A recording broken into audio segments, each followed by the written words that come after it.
Hello, hello, hello. My name is Mia S. Willis, and I am honored to be reading as part of the Sundress Publications Poets in Pajamas reading series. I am dressed for the occasion. I am live here from Atlanta.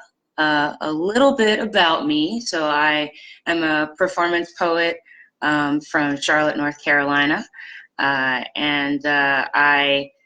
really have really cut my teeth in like slam poetry, and performance, like competitive performance poetry.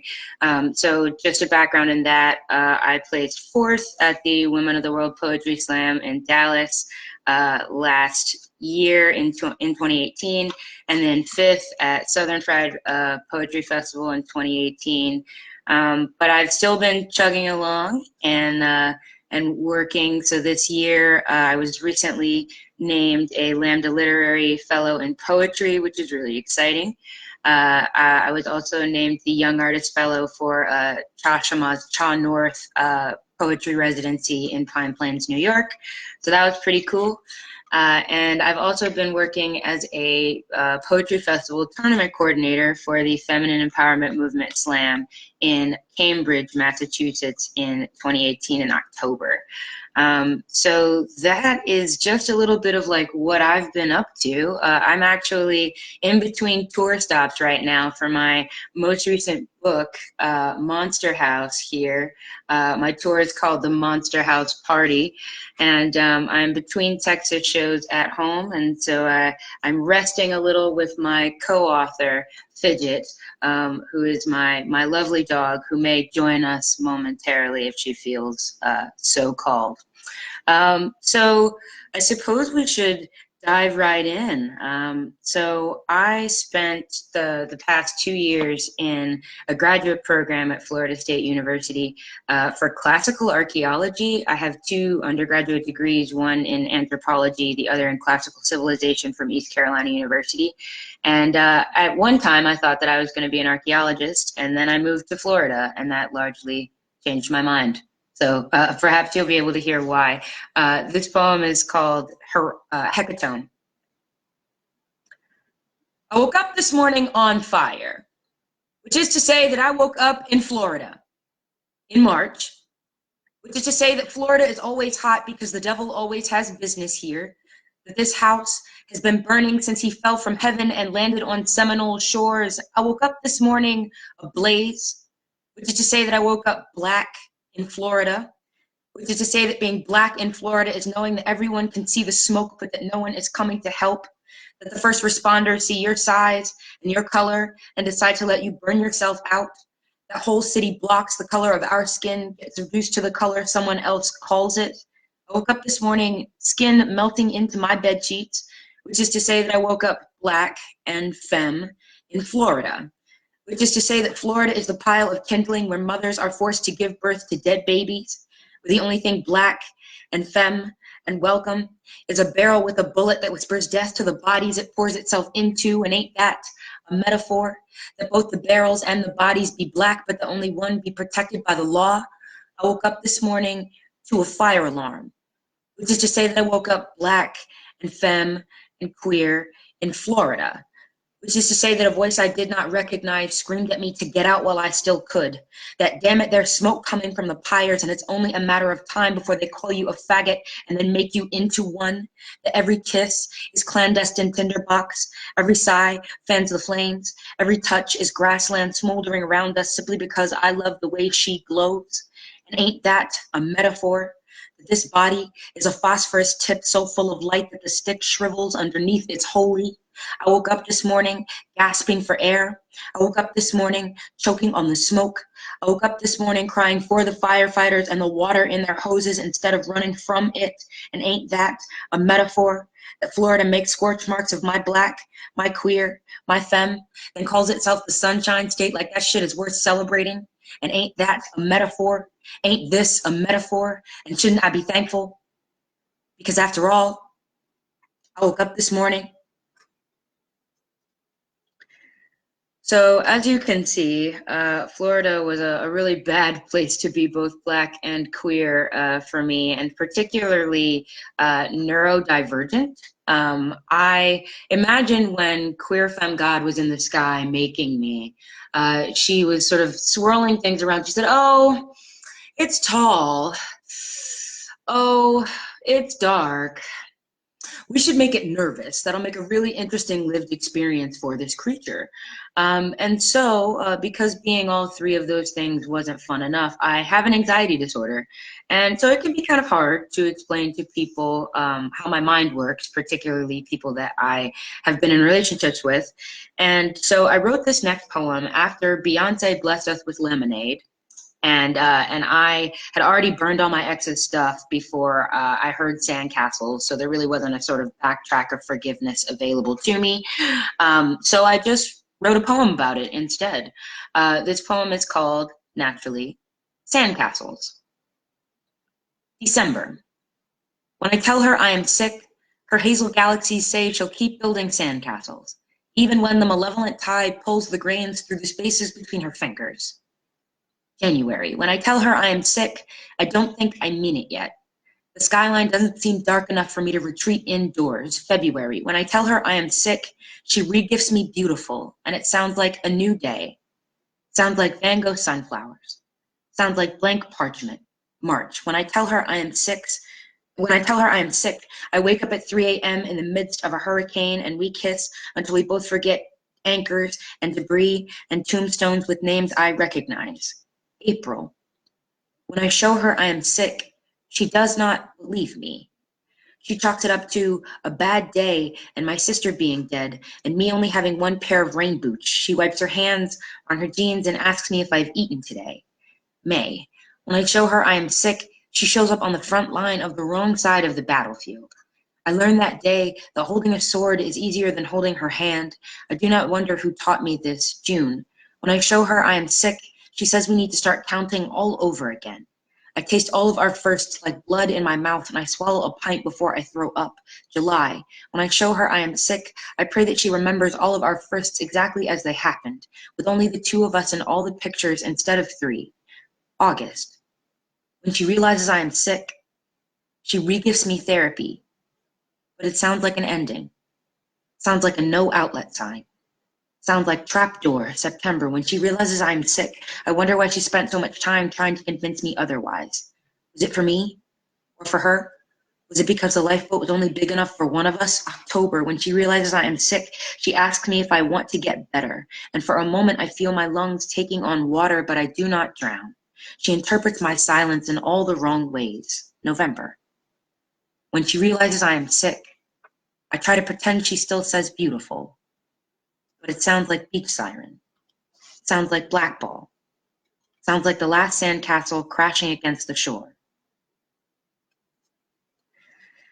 So being a poet who has an anxiety disorder and also like is heavily involved in artistic work, I have done a lot of work to take care of myself and take care of my mind since that poem was written.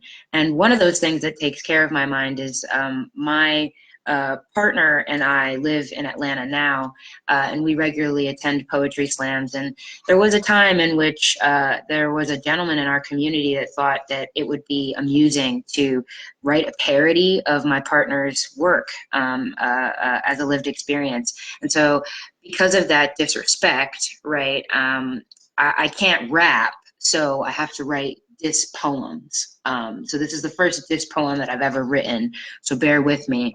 But this poem is called How to Exercise a Boy. It's the titular poem in Monster House. When a boy steals the deed to your partner's body, spend the evening making vessels of your palms and bathing their foundation in rosewater. Pull the Ouija board and crystals down from the attic and prepare yourself for the resurrection.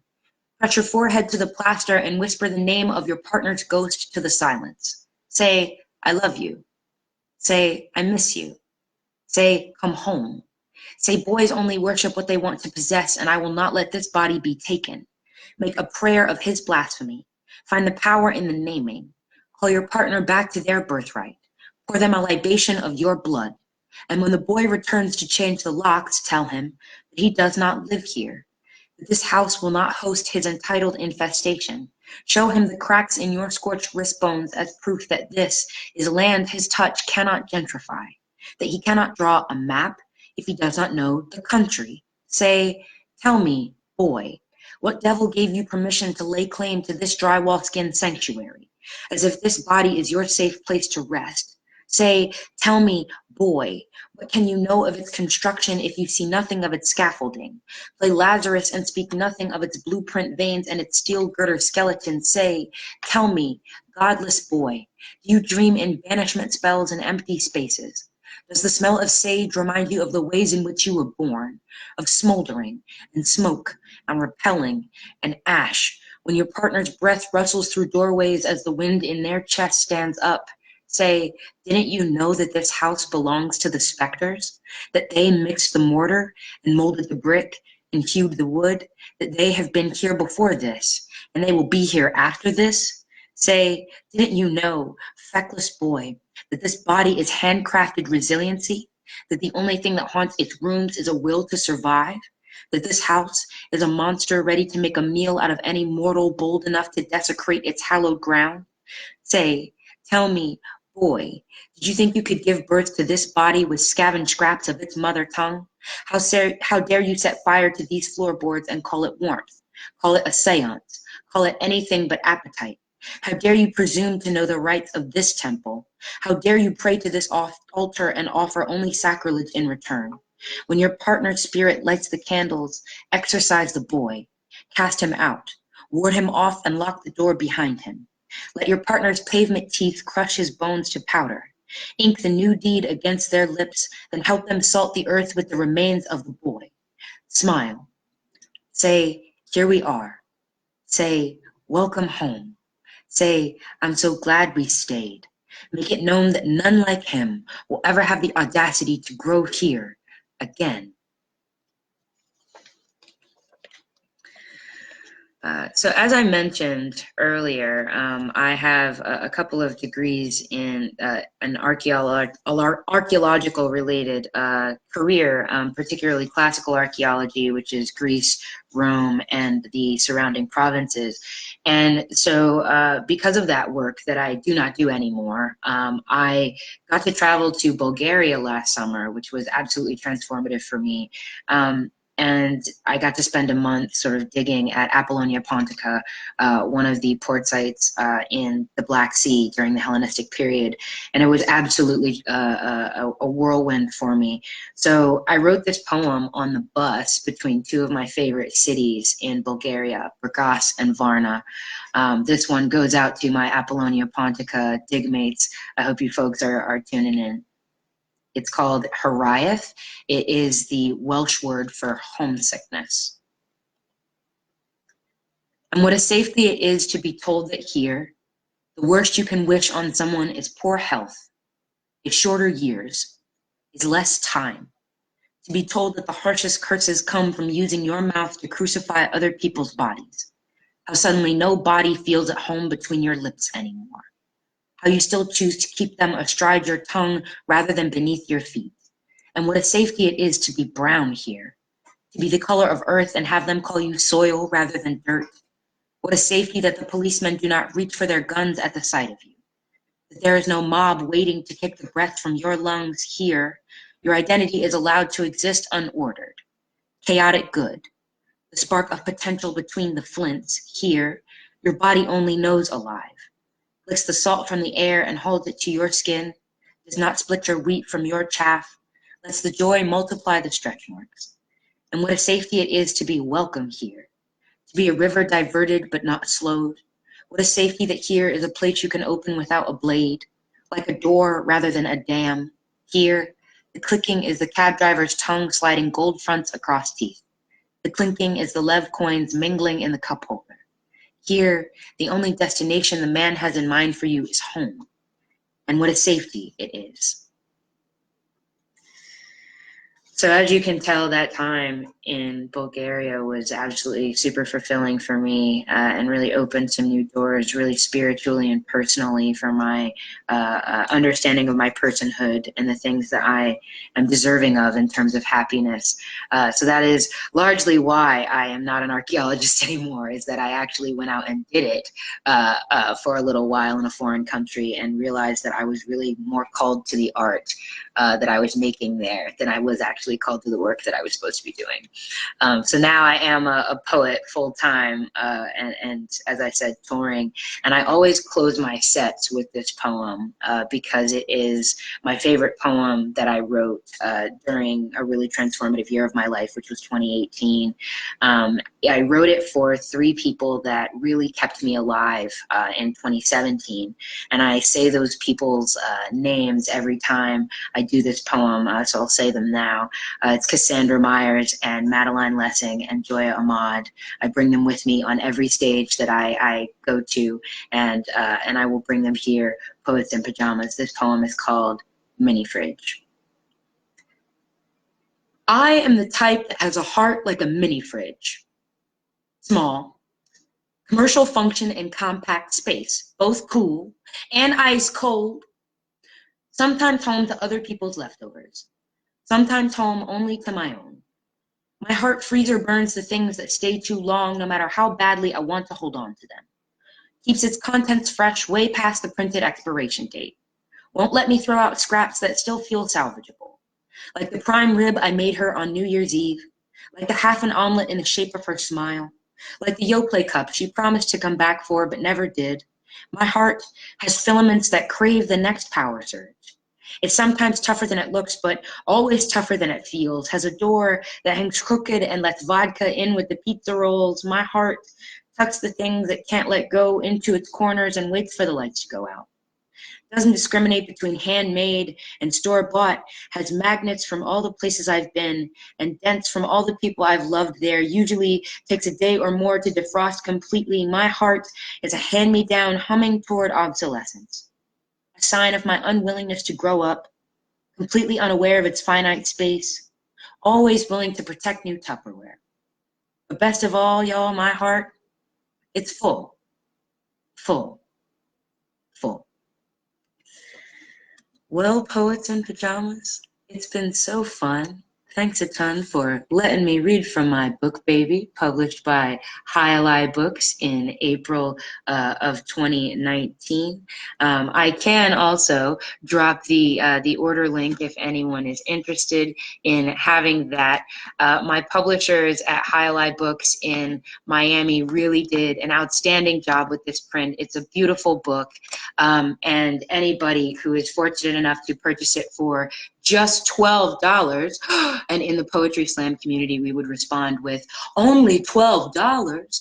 That's practically free, or you can't afford not to buy it.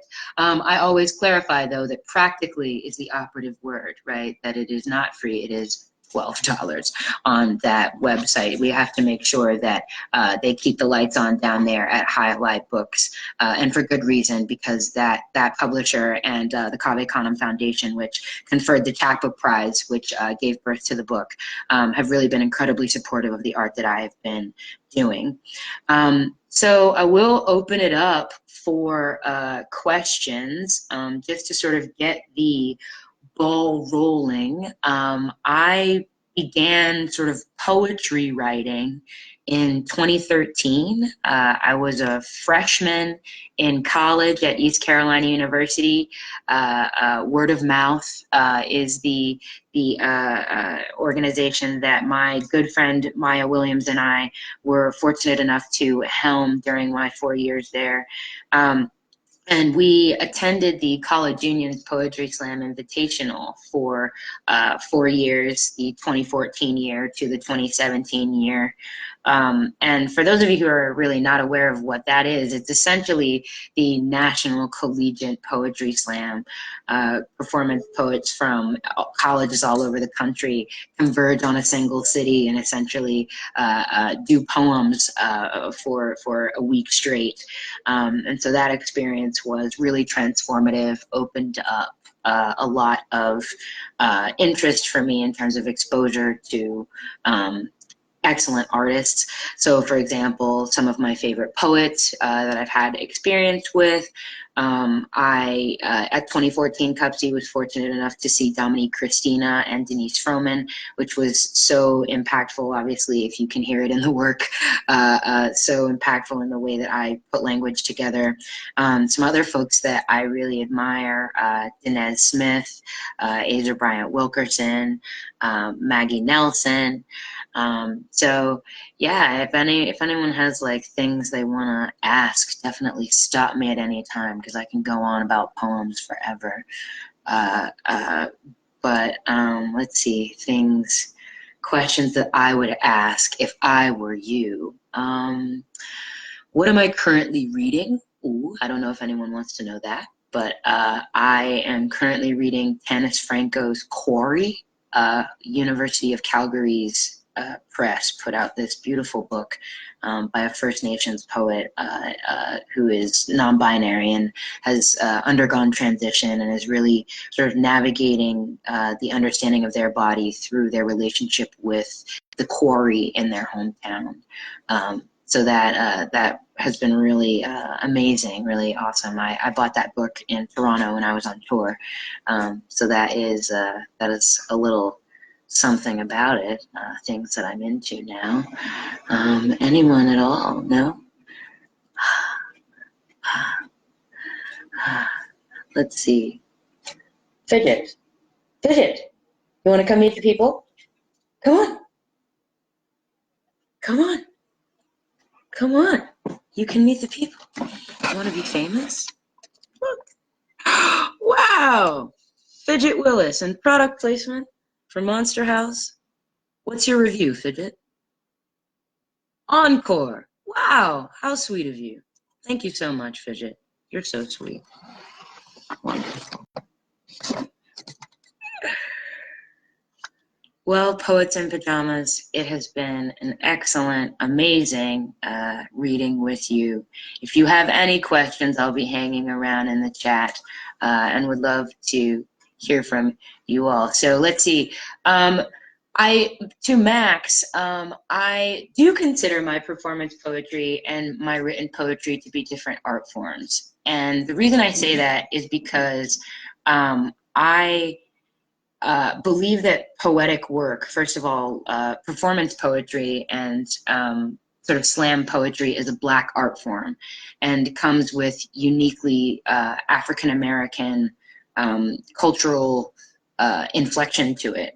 And therefore, for me, that practice is a lot more rigid, is a lot more ritualistic, perhaps, than my writing art form. And I take that as a sort of both professional and also spiritual and personal practice. That's definitely a large part of why I've continued to poetry slam and why I've continued to perform at small venues and universities all over the country, is because it is like being in ceremony, as Ariana Brown, an amazing performance poet, once put it. It is certainly like entering into a ceremony and treating your body to that experience. So I am on tour right now. Thank you, Anna, for reminding me that I should tell people where I'm going to be next. So I will be at Dallas Poetry Slam in Dallas, Texas at Heroes Bar and Grill next. That is on June 14th. So if you're in Texas, come hang out with me. I have Pflugerville, Texas, which is right outside of Austin, on June 20th. And that is at Wild Magnolias Restaurant. It is an amazing venue, Black-owned venue, so please come out for that if you are in Austin or in the surrounding area. And then I close my tour in Houston, Texas at Houston VIP at Cafe Brazil on June 22nd. So I am going off the road for a bit to rest myself, but Texas, if you are around, I would love to come and see you and shake hands with you in person.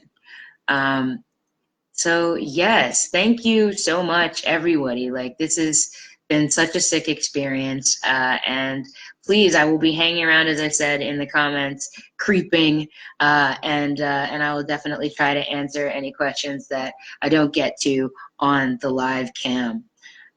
But special thanks to Anna Black for putting this together. You rock. What a great initiative that you all have going here. And I can't wait to also watch the other readings because I'm sure they are sick. Everybody, stay safe, stay hydrated. You're important and you matter. I don't know if anyone's told you that today, but you should remember it. Don't forget it. And I hope that everybody goes in peace. Yeah? Have a great one, friends. Enjoy your pajamas.